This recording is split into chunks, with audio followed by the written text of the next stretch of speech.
A very good morning to you, my viewer. How are you? Mko aje? Welcome so much. It is Women's View and we are here.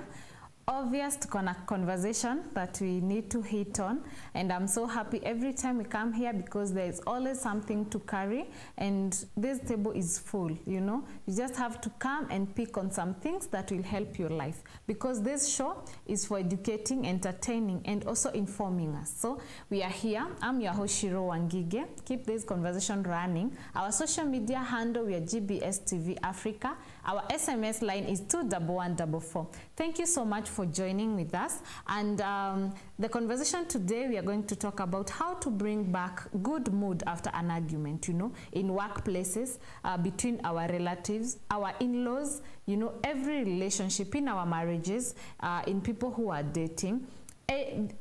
Talk of any argument that can arise between you and any other person. How do we bring back that good mood? Because most of the times we find that we have run into an argument with someone and then it takes us forever even to go back to how things were. So this is why we are here, and I'm not alone. Joining me today is a very good friend of mine who has been here before, and we are so glad that she's here and wants to teach us more and also to inform us on how to keep this life easier, you know, simpler, because she's touching on those small things that people think they are not important. Thank you so much, Pearl, for coming. Thank you. Kindly introduce yourself to our viewer. Okay. Thank you so much for the opportunity once more to be with you. Yeah, for those who don't know me, my name is Pearl Blessing. I am the CEO of Start with Pearl, which is an inspiration, motivation, and mentorship program. And we look at how to make life easy by looking at those things, simple things that we ignore, and that can cause your life to be very good, but you may lose the point when just because something very simple. And that's why we are here today. And thank you so much for coming. It's always a nice thing when we have you on board. Now, when we are talking about argument, you know, especially people who, you know, kuna watu hawajuagi kufanya argument, and sometimes arguments could go overboard. Inakuwa sasa imebadilika to chaos and things. So on a lighter note, what do you think about when we talk about argument and how should we take it? Unajua hata saa zingine ni vizuri tujue vile tunafaa kufanya argument. Okay, what happens when an argument comes is it means some people are not agreeing on something. That's what brings out an argument. And I usually say that's what causes people to be anger, builds bitterness, and to become sad. But the best thing, what you should do always when you are angry and when someone attacks you, or what you are talking about is not pleasing to you, it's something we call the stimulus and the response in communication. When you have stimulated me with something that causes me to be angry, I have the power in my life to make a decision whether to respond negatively or positively. And if I find myself gone into the argument and I'm angry and already we have eaten the argument and it has gone to the peak, sometimes at the end of it, what you should do, you withdraw from the scene and you try to cool off. Someone said, when you are very angry and you are writing a message to someone, just don't send that message. Then in the evening when you are not angry, read it. See how stupid you are. You know, which unaweza jichekelea sana. Nini hii? Because saa hiyo there was something. Sijui inakuanga ni demon ama nini. Vitu zinakutoka ndani yako. Yani unakuja jioni. Sasa usitume hiyo message because you are very angry. So your response will not take you to send the message. So you will stay at the stimulus part. Then you cool off. Then come and read what you were to write. And the impact that it would have brought. Because let me tell you, we need people around us, in family, in a place of work, in marriages and everywhere. But you can lose a relationship that carries your destiny just because you don't know how to respond to what you were saying. So usually anger and bitterness and all those things and arguments, all those, you just need to be very sober. And I think it's something we can control. Something that can be controlled. But you find, before you come to this argument, as I said the other day, there's something called being defiled. When you're angry, you defile others and you defile yourself. So you find before you came to this argument, maybe someone had also stirred you before into anger. Then I come and meet you when you are already hot.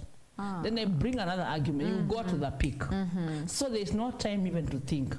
But if you can take time between that, when you are stimulated into anger and argument, and before you make your response, you can cool off and even walk away. Or take a glass of water. There are people who usually say, mimi napata na visirani, you know, arguments, people call them visirani. Zinanipata sana. And then you try, kuna mtu anaweza argue in a day like 3 times. And then na visirani zinanifuata, you know. There's a problem. What is wrong? Go to the root. Huyo mtu tunaweza pata maybe ako married kama wewe. Na pale nyumbani already bedroom mshaharibu, hakuna communication. That brings bitterness to women. Anatoa huko. Anakuanga, unajua, you never know that you are bitter if you are not sexually satisfied. But it brings bitterness to women. Are you serious? I'm serious. Okay. And you know, most of men have made women to become sex tools. They don't even know. How is that? Yeah, you know, in sex there is what we call climax. That's what will bring you the joy in your life and your marriage. So some people have never known this. They're just in a marriage. They become sex tools to their husband, and those people are bitter. Utampata akichapa house girl, amechapa watoto, amevunja glass. Kuna kitu kinamsumbua. Are you trying to say there's a happy hormone that comes after that? Yes. But usually that happy hormone cannot come out until you go to the peak of it. But usually most of the sex people that are in their marriages, it is just you become a tool of sex to your husband. That is usually to women. I don't say that's the only thing, but that is a root cause of many women. They are bitter. Ndio anaenda akikosana na kila mtu kwa kazi, kwa matatu, ajielewi. So kuna kitu amekosa. Okay. Now because as we said, she's married, so she's sexually active for the sake of the husband. The grace is already present, but she's not being helped. Nona. So it grow it in a build up. So huyu mtu atakuwa bitter. Si yo peke yake. I'm giving an example. An example of what could bring out. Usually that could be a key one in women. So huyu mtu utapata anakasirikanga tu haraka. So atakuja ajidiscover. Anaweza kuwa maybe ni wengine wanapatanga familia za watu wako na hasira. Wote wanakasirikanga. Visirani. Kuna zingine unapata ni kama sema ni kama vile unasemanga kwa kuna asma. Kuna asma. Wao ni hasira. Yes. Hasira tu. And wanakuletea kisirani kila wakati. Kila wakati. Now let us say when you're talking about family, mimi nimeoleka mahali kuna visirani kama hizo, especially sana wanawake tukioleka na mother-in-law, sijui shida ni nini. Kisirani tu inaanza. Acha nikwambie, si mimi niko na daughter-in-law. So I can give a very good example. There is expectation when your son marries. Na pia naye your expectations zake. Sasa unaweza pata kile mnakosania hata hakuna. Wewe unaona tu mama anionanga aje. Unaona? Na yeye anasema kwa nini anajifanya nini si basi niwaachie waishi vile wanataka, unaona? I've gone through that. But when I came to realize that we just need to sit down and become friends, we are very good friends. Now, bringing us at the point of you are good friends. Lazima mlikuwa na arguments, yes, yes. And the basic here is to bring out that mood. Kwa sababu, you are saying very well, umulirudi now you're good friends. Yeah. But you know there are people who always wanna push, you know? Uyu mama ako vibaya. Unaona. Even if tulisha have your argument, the relationship haijawai develop. So, and that is why we are here. We are healing that part. How do we bring up now the mood? To bring back that mood, there must be communication. You must realize I need her, she needs me. Okay, let us sober up and sit down. We are a family. We need each other. Can we talk? What is our problem? You find you don't have a problem. I don't understand. So can we start understanding? And you move on. Now, who will bring out your make your step? Sasa kama mimi in my case, I did. So inategemea all the mother-in-law is. Inaweza kuwa hata wewe, tuseme kama ni wewe. You usually say that if you are married, snatch your mother-in-law from your husband. Make her a friend because she'll give you peace.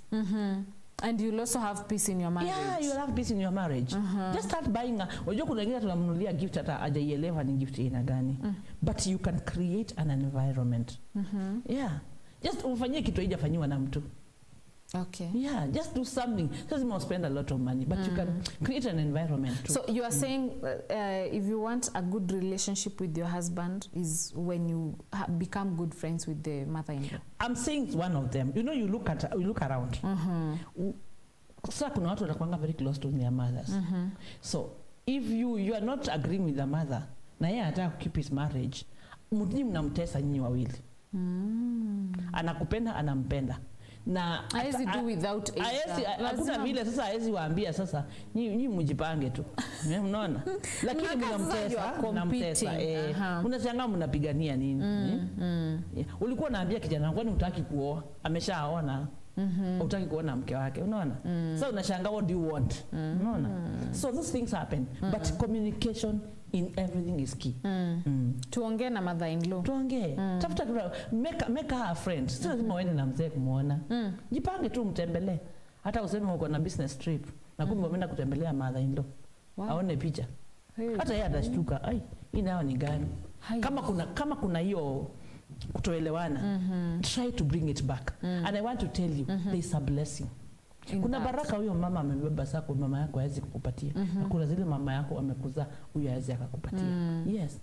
And you have come here, umekuja hapa unakuja kujenga boma yake. Si umemzalia? Umezaa wajukuu wake. Hata umemzaa yeye mwenyewe. Paka ukikaangalia unakachukia unaona kama ni yeye unaona. Alafu kuna wale ukikachapa then mother-in-law anasema stop hitting on the kid. Say it on my face. Anaona ni kama anajapo. You know, people they have just all those weird things. Those things, it is just purely communication.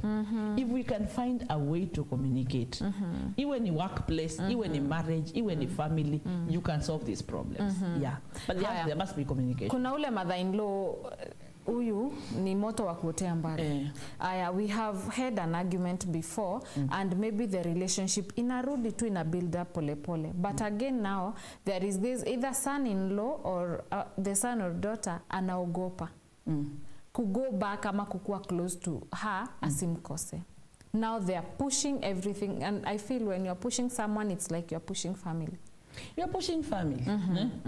Kwa sababu kuna ngoja nikwambie, ushaiona mmekosana hamtaki kuonana. Then ile kitu ya familia imetokea. You are the two of you to make a decision and work together. So mnakaa kama strangers. And it is very possible just to mend. I'm sorry. Let me give you an example. That was for work. I'm a supplier. And there's a time I was given some t-shirts in a certain institution. Then there was this problem of corona. They come, they go. They got late. Sikuweza kulipwa on time. So someone akawa ni kama anazuia. So kama mtu nikakasirika. Na nikamwongelesha vibaya. So ikukaka kama kumenyamaza. So yesterday I went to see the boss and I said, I'm sorry. I got worked up. And I'm human. It is normal. Yeah. But ningetaka kulipwa na singetaka uhusiano ukae vile unakaa. Sometimes there must be humility. In communication, humility is a must. Lazima mtu mmoja ashuke. Sababu kama ni argument imetokea na nyote mko juu. Tuseme for example, you and a husband umekuwa na argument na mume hit up kabisa. Haya, imeisha. Hata ni kama hutaki kumuona ama wewe unamwambia hata usinitafute na hata unataka kutafuta mali uende. Ile kitu sasa ile utakuja sober because it's like a demon. Tuseme tu ni pepo tu. Ukikuja back to normal because hata unatafuta which is the entry point. Unaweza kwenda huko unaanza kucheza na watoto. Ama watafuta kitu chenye unajua hiyo kitu anapenda kabisa. Utafuta vile itamchekesha. Hata jipata laughter iko na nguvu yake. Ushaiona huyu anaweza kuanza kucheka pale. Na hajakwambia ucheke unajipata umecheka. Kuna vile there is how laughter works. Laughter can bring back an argument. Unatafuta kitu tu huko mnaanza watu wanacheka huko unaingia umecheka. Anajipata hiyo kafuraha. It flows like a river. Argument inakuwa now the part of argument inaisha. And obvious the good part surpasses the bad part. Yes. But there must be humility on one side. Kuna mtu atashuka. Pia kwa kazi. Because pride, hapa kuna argument na pride zimeshuka. Na kila mtu anajiona ako sawa. Lakini you miss each other. So who starts? Na kuna kitu moja even when it comes to anger and also in argument. When such things happen, journal them down. Write. You know, when you write some things, like you meditate on it. Then when you write and read it again and again, unapata ni kama you are working on it and you are overcoming it. It is very easy for you now to say, I'm sorry. Just that. And let it be from your heart. Usiwahi sema sorry kama ni ya kujifanya. Ile ya sorry but. But hakuna haja. Pole lakini. Pole lakini hakuna ni ya nini? Hakuna haja hapo. Hapo ni cosmetic. So if you have to say sorry, just be sorry and say it from your heart. And you would rather take some time before you say sorry, but at the end when you say sorry it means sorry. Usually ukitaka vizuri usiharakishe. Ndio hata wewe mwenyewe itoke kutoka kwa moyo.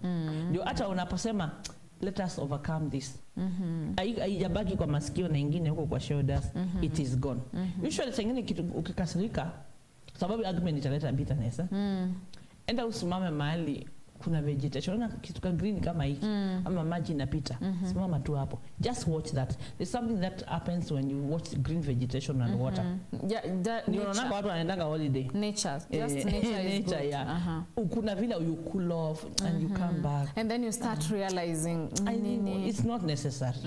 But now I'm saying this. Let us look for the root. Ndio hizi hasira zikuwe na arguments zikuwe. What is not happening? If it's in a marriage, look at your sex life. Yeah. Kama imeanza kushuka, jua hapo tu mpita mtapigana tu. Lazima tupigane. Mtapigana tu bado. But if you make it in bedroom, hata kitchen, pesa ya chakula nini, vitu zote zitakuwa tu zina flow. Ile ni root. Hapo ndio root. Kwani wewe nikuulize, ulikwenda kuosha vyombo? Siku kulikuwa na watu wa kuosha vyombo huko. Wengi sana. Hata angeajiri hapo wanakuja wanaosha wanaenda. So your main work in a marriage, what is it? Yeah. Sex. Yeah. So you prepare for it and plan to do it and do it well. I'm imagining my mother listening to this conversation. That's hiyo ndio shida ya culture ya Afrika. These are things your mother should have talked to you directly. She did, but you know now. Bedroom. You know that one you talk when you towards marriage.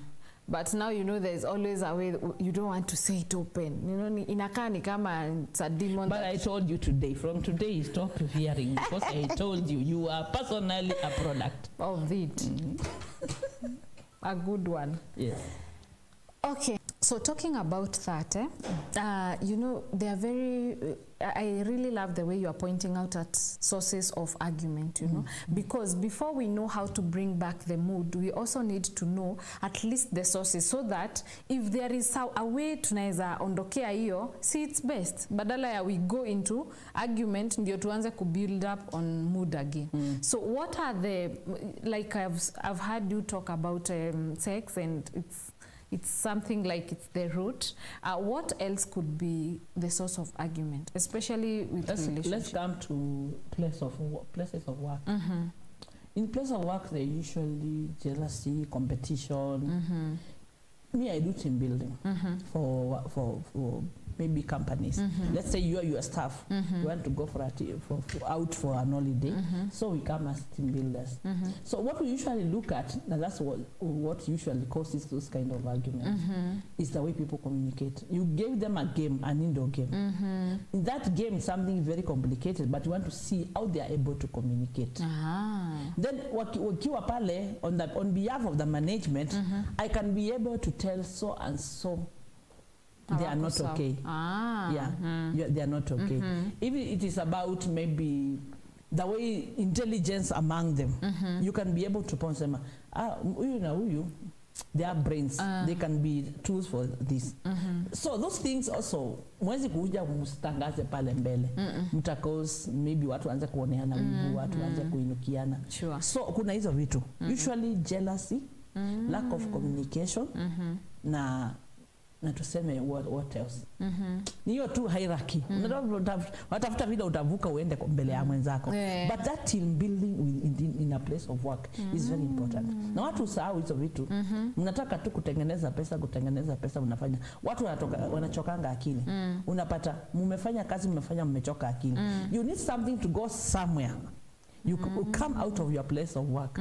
Mwende mcheze game, hata mdance. So by the time end of it, hizo challenges zote zitakuwa zimeondoka. Na watu wanasameana. Pia workplace it's a place we also need to take holiday. Very much. Na watu si wana nini to we work throughout.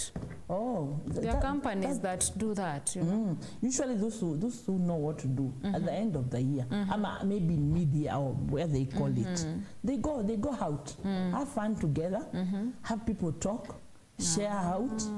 Mnaongea, tunakuwa na time yako. Tuseme kama saa hii nataka kuona vile uko emotional. Naweza wapatia game kama nataka uniambie kitu kile kishaikuumiza kwa moyo mpaka usikie unataka kukumbuka kulia na mimi nikwambie yangu.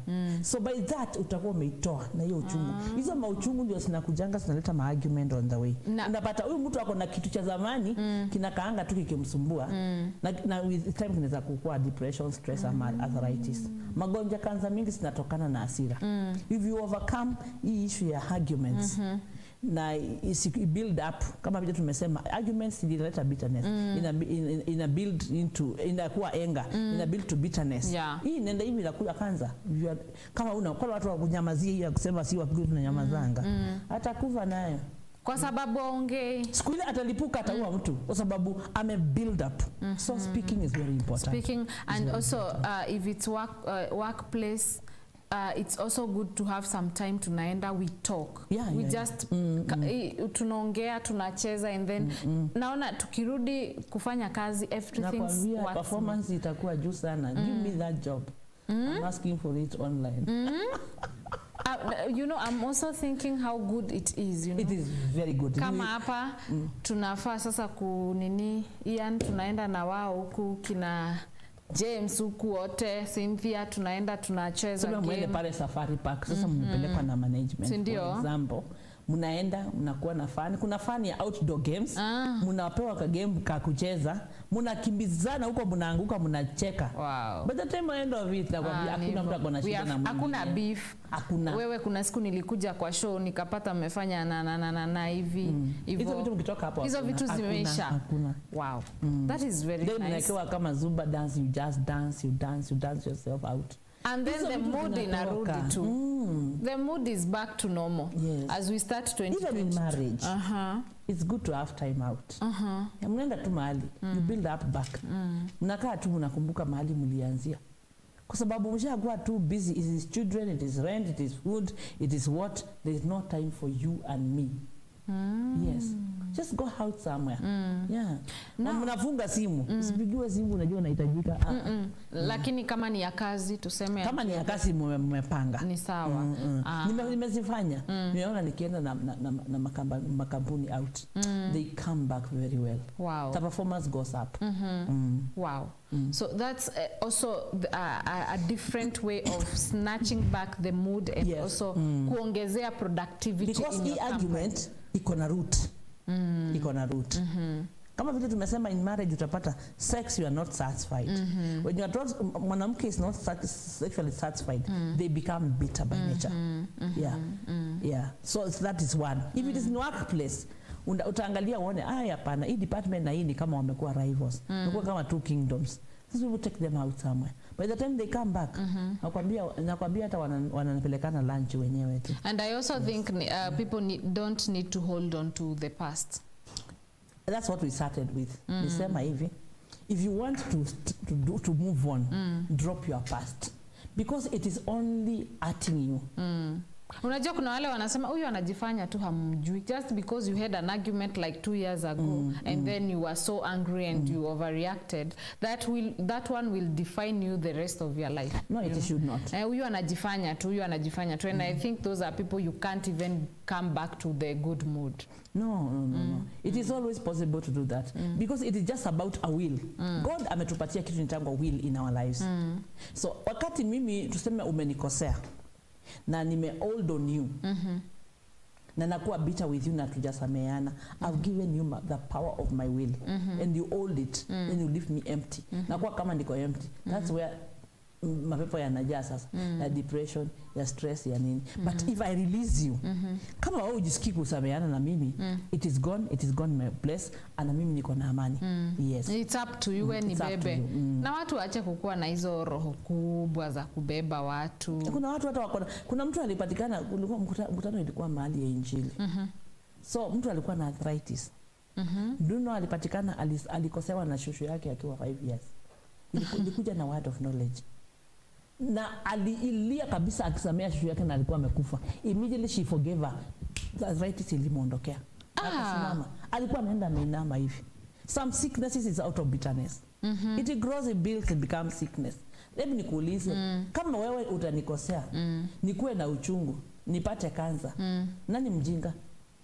Sini mimi. Ni wewe tu. Yes. Juu mimi nilisha move on na life yangu. Hata labda ukumbuki. Mwingine maybe umedropiwa. Nasemanga hata tuseme asira ile mbaya kabisa, tuseme kama your wedding day. Jamaa ulikaa hapo na hiyo gold na akaamua akuji. That's the highest level of bitterness that you can have. Yes. Utakosa continue your life. Even like drop na mdrop. But many people bado wanazaliwa, unapata mwingine na unasonga. Many people choose to hold on to that. But it is to their disadvantage. Because ni wao watagonjeka. Freedom, you give yourself freedom by the will of your life. And there's a feeling that comes especially when your burden ya kukua uko na beef na mtu imekutokea, you know. When you are easy on a person you had an argument, there's just a good feeling. When you are bitter you are sick. Ni kama mimi hii wewe umeniwekea sumu hapa. Ama nimekuwekea sumu hapa. Sasa mimi ninataka wewe ukufe lakini nakunywa mimi. Nani anakufa? Because that is poison. Bitterness is poison. Sure. Yeah. So it kills you. Unaona watu wanatembea, wewe unaenda mpaka unaanza kuenda unainama hivi. Ukiwaona unasikia kukufa na utawaua. But that life is personal. So take care of yourself. Free yourself from grudges and walk free. And life is very sweet. Wow. For you to be bitter. Yeah. Very sweet. Imagine. Now that is the part you are missing. Viewer, it's so nice. Let us take a very short break. Don't be hard on yourself, you know. Just forgive. There's just a happiness that comes. And then your mood doesn't have to be every time you're angry. No. So I think it's the best. And also if you can... there is a way you can avoid argument. That is where tuko sasa. Yeah. How to avoid hizo arguments. And also tutakuja kujua vizuri how to bring back your mood, especially in relationship after a big argument. Yes. Yeah, so let us take a very short break and then we come and pick on that. Thank you.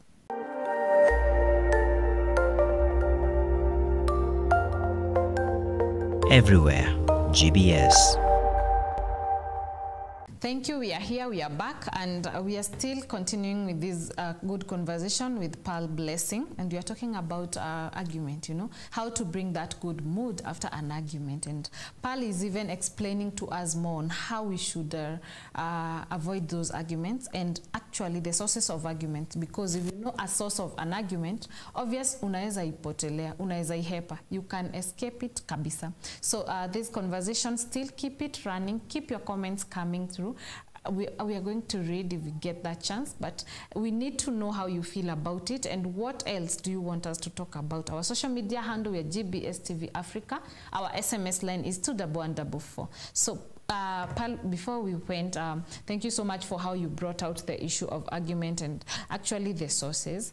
And there's something you are saying how people should even avoid those arguments and even come back to whatever mood they had.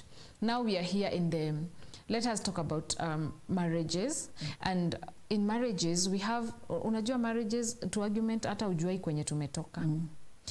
Very petty things. Actually, unapata zile vitu kubwa hamuargue. But hutu tudogo. Socks. Hey, socks. Hey, talk about it. And kushinda ukitumwa kwa nyumba.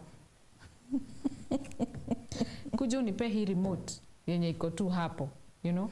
Because someone just want to stretch and you are cooking. You know, I'm just trying to say the arguments that come up from a relationship are from very small things. Yeah. So kindly, I would like you to point out those two issues for us to avoid, and tell us how should we solve it. Ndio tuweze kuavoid hizo vitu. Okay. Kwanza tulienda kwa root, tukajua inatoka wapi. Tukasema to communicate. Sasa unaona kama hicho ni kuja kwanza hiyo ya remote na mtu anapiga. Kitu ya kwanza si madharau, utakuwa na mdharau. But utakuja tu uchukue hiyo remote umtupie na maybe you click. Maybe hapa yeye hajakwambia kuna kitu anapitia, amenyamazia. Hiyo ku click ataona madharau ya mwanamke ile hajaiona. So that is already an argument. Now, if you are not careful, it may end up into a fight. It may end up in breaking some things. Na inaweza chukua hiyo kucheza hata a week. If you are not careful. Lakini ukiangalia what caused, hakuna. So hizo tunaziona kama petty, ndio tumesema kuna underlying issues. Now, usually men, because of their ego and their strength, they go through things that they don't share. Now, maybe kama you got very close, aisha na mamake, maybe ana father figures. Not everybody has a father figure. Sure. Wengine wako close na pastors. Unapata kuna kitu anapitia japata mtu wa kueleza. So hii yote inakujanga, wewe ndio unakuanga wall.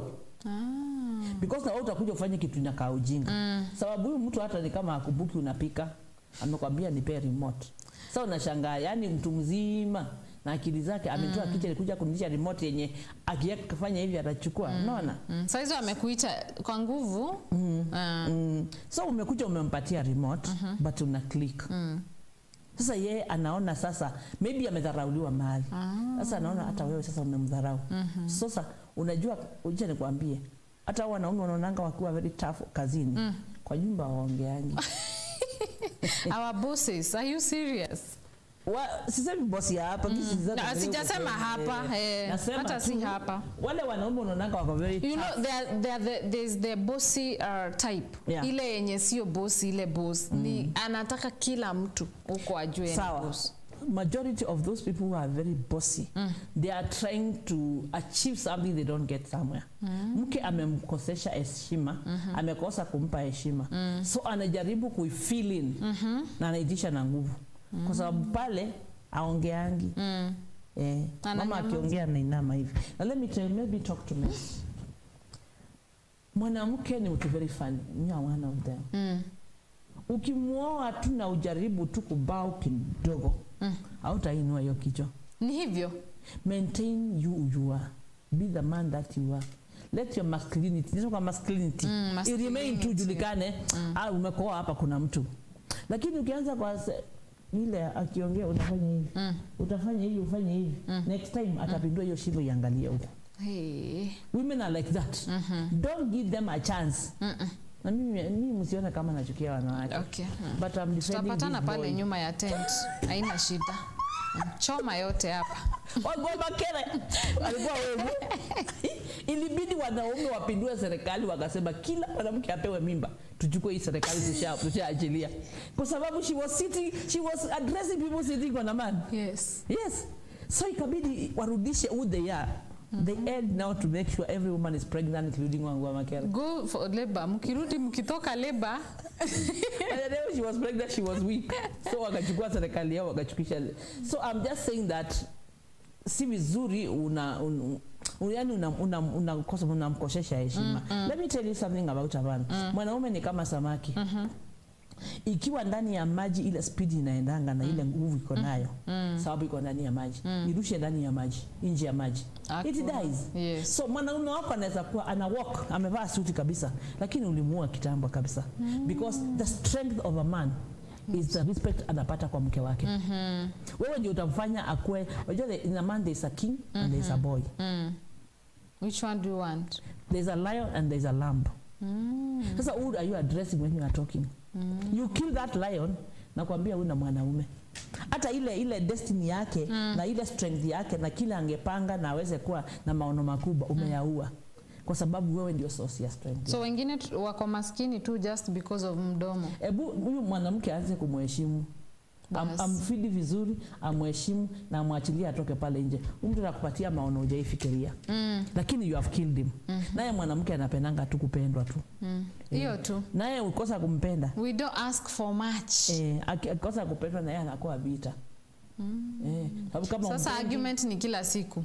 A bitter person you can't even address. You can't even address. Hata kumwambia nisaidie hiyo kikombe basi. Argument imeanza hapo. Na kudemand vitu mingi sana. You demand everything. There's nothing you can do. Including your, yani wacha vitu zingine afanye afeel furaha kwamba amekufanyia, but don't demand for everything. Sasa wacha tukuje hapa. The root of everything, you know, family. Family kuna hawa watu wawili, you know, who are in that marriage. Tumegonga tukapata argument serious. Alafu baadaye pale mimi kama msichana sasa nikakaa chini nikaona nani kama mimi ndio nilikuwa shida. Si ndio? You go and say sorry. You know some men take time before vitu zirudi normal. And then this argument ilikuwa ime withdraw everything, the affection in the house, the highs in the house, the concerns, the caring, you know, and the bedroom matters. Zote zilikuwa zimekuwa withdrawn because of that argument. Now as Shiro, I want to bring back the mood. You know, I've already said sorry, but things are not coming back to normal. How am I going? Nisaidie. Yeah. How am I going to seduce him back to the normal life? Yeah, you need to do a serious seduction. A serious one. You borrow a leaf from Ruth. This one needs a pen. I need to write it. Ruth. Yeah. Ruth aliambiwa na Naomi, wewe ngoja tu aende alale, alafu uende ufungue tu ulale hapo. So huyu mtu lazima utafute kitu chenye unajua hapo utamuingiza box. Sasa lazima kitu ya kwanza pride iondoke. Ukuwe na humility. Hiyo forgiveness umetisha ikuwe from your heart. Then you look for a position now to attack. Yenye utahakikisha, unajua unakwanga mtu wako unakwanga unamjua huyu mtu kitu fulani. Hapo lazima kuwe receptive. Then you may bring it as like a joke. Unaweza tumia mtoto. Then utapata tu kicheko imekuja. In fact, laughter is the key thing. Okay. Just bring laughter on. Yeah. Ukitafuta kanjia tu wakishe kicheko imeingia hapo. By the time mmalize hata kuwa nakumbuka. Then now kutoka hapo naweza mwambia, "Hey, hapana. This is our life. Yeah, I'm sorry. Let us bring it back." Yeah. Laughter is very key. Then communication. Ukiona argument inaenda mnakosana tu na maza wiki, kuna problem imekuwa ya communication. Then sex also is very key. Wakati watu wamekosana. And that is when you find ukipata lazima uambiwe. Sasa wewe utaileta aje? Lazima sasa wewe ukweli unaenda kuileta sasa. Uende useme leo sasa. Ni mimi. Sasa leo hapa. Nataka marathon. Yes, and you speak it. Na una behave like you want it. Okay. You dress for it. Haone kweli hapa. By the time ukimaliza atakuwa amesahau kabisa na hiyo kitu itakuwa gone. That's two things. You can use laughter, you can use that one. And unaweza tumia kama watoto. Unaweza withdraw. So when you withdraw na ukaanza kucheza na watoto huko nje. But that can through that children you bring the essence of children and see how you can bring back that. But usually laughter and hiyo ingine naona zitakuwa very good in marriage. Yes. Na kitu ingine argument mingi zile zinakuwa from externals. Demand kutoka kwa mama yako, demand kutoka kwa mama yake, demand huku. Sometimes these men tunawapatia wanabebeshwa sana maskini wani wanabeba kubeba. Yeah. You should defend him. As I said, defend and protect what God has given you. Yeah. 7 are lining up for him. Jamani. 7, you are reminding us so well about the 7 more women who are lining up and they just want his name. His name. Now if they come for the name and they are serious than you, you'll be utabaki kwa line ya utabaki hapo kwa watu wa name. Nitatoka kwa wife niende kwa name. Sasa kama wewe ni mtu wa makelele, unapiga kelele. Acha nikwambie mwanaume hapendi kelele. Ukimpigia kelele kitu ya kwanza umezima mpaka ofisi. Si umemzimia. Zote zimeisha. Sasa ukishampigia kelele hata akifika bedroom yeye atakuwa akaanza kulala. Hapo umeharibu. Si kweli? Maybe saa hiyo hata umeleta chakula ukatupa kwa meza na ukaenda kukaa na huko. Mtu ni kukula tu hata juangi inatoka wapi. Nani ataikula? Sitabaki hapo. Health yake inaanza kuharibika. Labda anapata depression kutoka kwa wazazi, kuna kitu wana demand na wewe una demand. Si mtamuua. Kifo sure. Tumempea baadaye. Let us bring that king. Ngoja nikupatie a very good example. Watoto wadogo. Ebwenda upatane kwa barabara na kamtoto kama Muhindi ama kama Arabu na kama mtoto kama Kikuyu. Kenye akajatoka boma iko na vitu sana. Na haka kama Muhindi kasikuwa na nyumba iko na pesa sana. Lakini this mother always anamantress how great ako. Unaona? Na wewe kwa sababu ya zile vitu umekosa, unakaa kama baba yako. Umbo wewe. Kataanza kubehave kama kaumbo kanakaa hivi. So, can we just try to address these people and speak greatness in them? Because words are life. The Bible says the power of life and death is in your tongue. So what are you speaking to them? Is it what are you telling him? Ukianza kumwambia wewe kazi yako ni malaya, ataendea. Si we create. Nimeileta. Yeah, we are gods. I'm attracting what I'm saying. Yeah. You create by your words. Yeah. Unamtuma huko, unataka hivyo, atawaendea. So let us be careful what we say. Na hizo vitu tukitengeneza hizo vitu zote, arguments tapunguka na kutakuwa na amani. But make peace with your mother-in-law. Look for a way. Just go for a heart. Yes. Kuna kitu anaona kama unakula ya mtoto wake. Wacha ajue hakuna kitu yake unakulanga vitu zako. Because hata yeye alikuwa na kwake. Kuna watu wana protect watoto wao sana. Na hakuna kitu anataka. Na anakutaka pale. Angetaka kusikia umeenda. But she's jealous of what she doesn't understand. So just look for a way. Yes. Just mimi yetu iko kwa mzuri, lakini saa hii naweza kaa hivi napiga simu nasema leo usipike. Yeah, I'll cook for you and bring food to your house. Wow. Ama yeye ananiambia tu leo hivyo same. Unaona? Unapata kuna hiyo na you feel it. Yeah, you feel it. Wow. That's so nice. Yeah. So and I think it's the best thing especially when a person knows how to avoid utoto vitu tudogo. Hizo peti. Hizo peti ndio mbaya kuliko zile kubwa. Hata zile kubwa haziongelewi sana. Haziongelewi na messages na simu za wenyewe. Tuachane na simu za wenyewe. Acha niseme, okay, simu ni yako, you are married. But why should you take that phone uipate na kitu yenye kita kucrash na utawahi trust huyo mtu tena? So nafaa kuachana nayo? Sisemi, okay, mimi siwezi kukuambia usiachane nayo, but I think you can avoid it. Ngumu? Ni ngumu? You want to read the messages? Kuona applications zenye ziko kwa simu. That's being petty. That's being petty. But because let me tell you, internet is very good. It can grow your business.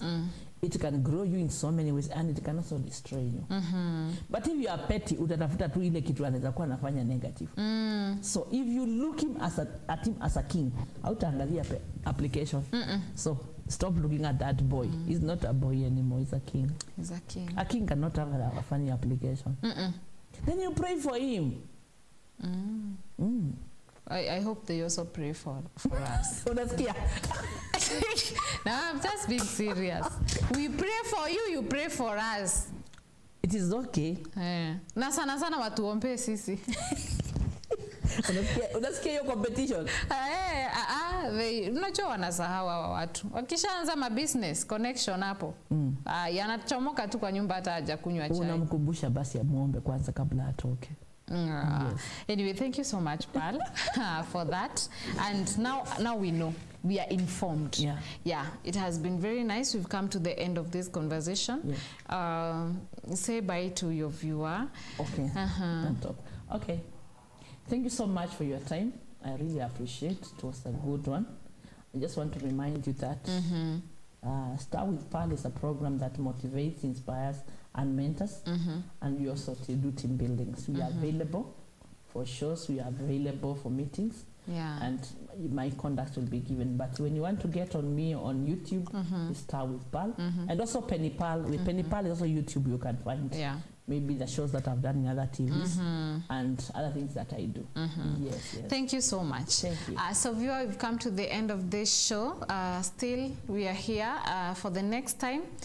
I'm really looking forward to seeing you. And those comments, still, I want to see them. What do you want to say? Still, our social media handle, GBS TV Africa, our SMS line 21144. Keep them coming, what you have. Usifungie hapa. We are going still to read and see what are your concerns. So thank you so much. I've been your host, Shiro Wangige. Until next time, stay safe.